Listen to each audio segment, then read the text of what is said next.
नमस्कार मंडळी. तर आज आम्ही करणार आहे शेवगा, म्हणजे शेवग्याचं फ्राय करणार आहे, म्हणजे शेवगा फ्राय आम्ही. आणि खूप दिवसानंतर गावाला आल्यावर बघा कशा ताज्या ताज्या शेंगा मिळतात झाडाच्या. तर आपण बघूया. मम्मी पण मला हेल्प करते.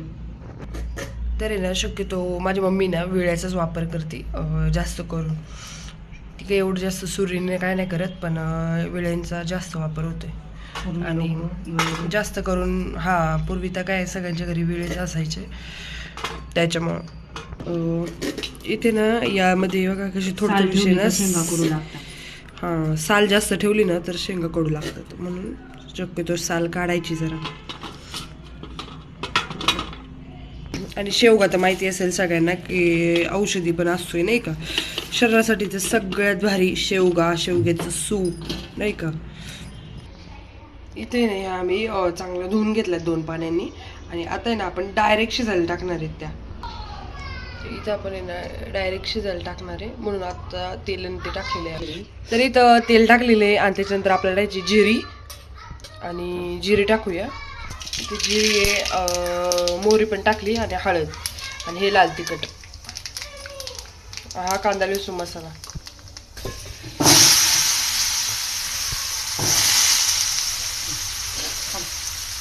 चांगले आपण आता हलवून घ्यायचे.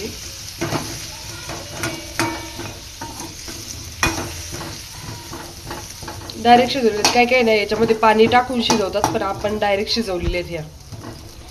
आणि हे आपल्याला पाणी टाकून शिजवायचे आहे आणि म्हणजे ते चांगले शिजतात बघा. एकदम मसाला फ्राय होणार आहे या शेवगा. तर आपण आहे ना काय काय बोलतात की ना डायरेक्ट पाणी टाकलं ना तर त्याची चव जाती असं बोलतात, पण आपण आहे ना हे ताटात घेऊन पाणी टाकणार आहे आता त्याला.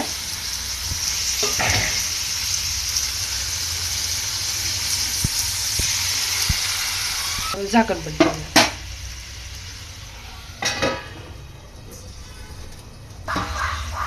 चवीनुसार आपण मीठ टाकायचे, जे आपल्याला जसं लागत नाही का. बघूया नाही का, बघा कसं उकळ्याने म्हणजे उकळीने ना शिजता येत नाही का जरा. परत ठेवायचंय आपल्याला झाकण त्याच्यावरती. शेंगदाण्याचं कूट टाकलंय कारण आपल्याला थोडासा लागणार होता. आणि ही कोथिंबीर.